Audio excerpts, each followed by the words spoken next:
சோலாருக்கான panels install பண்ணிட்டா அதன் மூலமா எலக்ட்ரிசிட்டி ஜென்ரேட் ஆகி 3300 ஆயிடுமா இல்லை எப்படி சார் அது? அதாவது அது இந்த சிஸ்டம் எப்படி ஒர்க் ஆகும்னா, நம்ம வீட்டில் நம்ம சோலார் பேனல் ஜென்ரேஷன் எப்போ நடக்கும்னா, காலையில் 6 மணிலேருந்து ஒரு சாயந்தரம் 6 மணி வரைக்கும் நம்ம வீட்டு சோலார்லேருந்து எனர்ஜி ப்ரொடியூஸ் ஆகும். அது மூலமாக நம்ம வீட்டுக்கு வரும். வீட்டுக்கு தேவையான கரண்ட்டை நம்ம அதுலேருந்து எடுத்துக்குவோம். அது போக பாக்கியும் கரண்ட் ஜென்ரேட் ஆகும். அதை நம்ம கவர்மெண்ட்டுக்கு கொடுத்துருவோம். ஆன் கிரிட்னு ஓகே. பகலில் நடக்கிற எக்ஸஸ் ஜென்ரேஷன் ஆஃப் எலக்ட்ரிசிட்டியை வந்து கவர்மெண்ட்டுக்கு நம்ம கொடுத்துருவோம்.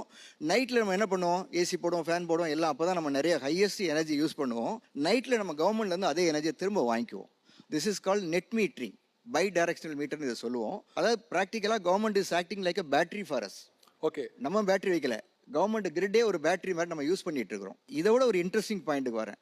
எல்லாம் ஓகே சார், 2 இன்வெஸ்ட்மெண்ட் பண்ணணும், ஒரு மாதம் கழிச்சு சப்சிடி வருது. ஆனால் இப்போ நான் 2 இன்வெஸ்ட்மெண்ட் பண்ணணும், நெட்டாக எப்படினாலும் 1.32 இன்வெஸ்ட்மெண்ட் பண்ணணும், என்கிட்ட அந்த காசு இல்லை அப்படின்றவங்களுக்கு அதுக்கும் கவர்மெண்ட் ஒரு அருமையான ஸ்கீம் வச்சுக்கிறாங்க. 10% மட்டும் நீங்கள் முன்பணம் கட்டுங்க. Only 10% down payment, that is 21,000 நீங்கள் முன்பணம் கட்டணும். அதாவது 2,10,000 21,000 முன்பணம் கட்டிட்டீங்கன்னா பாக்கி இருக்கிறது 1,89,000. இந்த 1,89,000 உங்களுக்கு என்ன ஆகும்னு சொன்னால், இதில் 1,89 நாங்கள் state bank, Indian bank, Canara bank, nationalise பேங்க்ஸில் வந்து சென்ட்ரல் கவர்மெண்ட் என்ன ஸ்கீம் வச்சுருக்காங்கன்னா 6.5% ரேட் ஆஃப் இன்ட்ரெஸ்ட்டுக்கு 10 வருஷம் டேர்ம் லோன் கொடுக்குறாங்க, 10 இயர்ஸ். இந்த 1,11,000 எவ்வளோ இஎம்ஐன்னு பார்த்தா 1,260.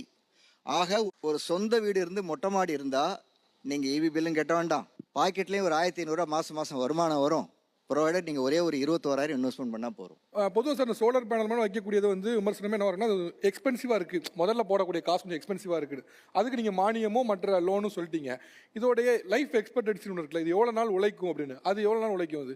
அதாவதுங்க, சோலார் பேனல் அப்படின்றது பார்த்தீங்கன்னா it is made out of silica அப்படிம்பாங்க. சிலிக்கான ஒரு மெட்டீரியல் வந்து சிலிக்கான் ரெடி பண்ணி அதை வந்து இங்காட்ஸ் அப்படின்னு ஒன்று கிரியேட் பண்ணாங்க. அந்த இங்காட்ஸை வந்து ஸ்லைஸ் பண்ணி அதை என்ன பண்ணுறாங்கன்னா கண்ணாடி கிளாஸ், அது வந்து டெம்பர்டு கிளாஸ், அவ்வளோ சீக்கிரம் உடையாது.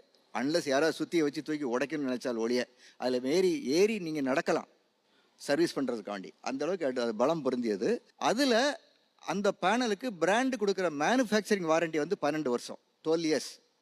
ஆனால் பர்ஃபார்மன்ஸ் வாரண்டி, அதாவது மேனுஃபேக்சரிங் டிஃபெக்ட்டுக்கு தான் 12 வருஷம் அவங்க கொடுக்குறாங்க, மேனுஃபேக்சரிங் டிஃபெக்ட்டுக்கு. ஆனால் பிராண்டுங்க சொல்கிறது என்னென்னா இது வந்து 30 வருஷத்துக்கு லைஃப் அப்படின்றாங்க, 30 இயர்ஸ் அப்படின்னா. இந்தியாவில் வந்து இன்னைக்கு சென்ட்ரல் கவர்மெண்ட் ஸ்கீமில் வந்து 1 கோடி மக்களுக்கு வந்து இந்த ஸ்கீம் அவங்க அனௌன்ஸ் பண்ணாங்க. முதல் 1 கோடி மக்கள், அது யார் வேணாலும் இருக்கலாம், குஜராத்தியாக இருக்கலாம், தமிழ்நாட்டுக்காராக இருக்கலாம், இல்லை கேரளாக்காராக இருக்கலாம். யார் ஃபர்ஸ்ட் அவைல் பண்ணுறாங்களோ அவங்களுக்கு இதை கொடுத்துட்றாங்க. ஸோ இந்த ஸ்கீமில் பார்த்தீங்கன்னா இது வரைக்கும் 15 லட்சம் பேர், இன்னைக்கு காலையில் வரைக்கும் 15,26,000 பேர் இதை அவைல் பண்ணிக்கிறாங்க. 15,26,000 பீப்புள்.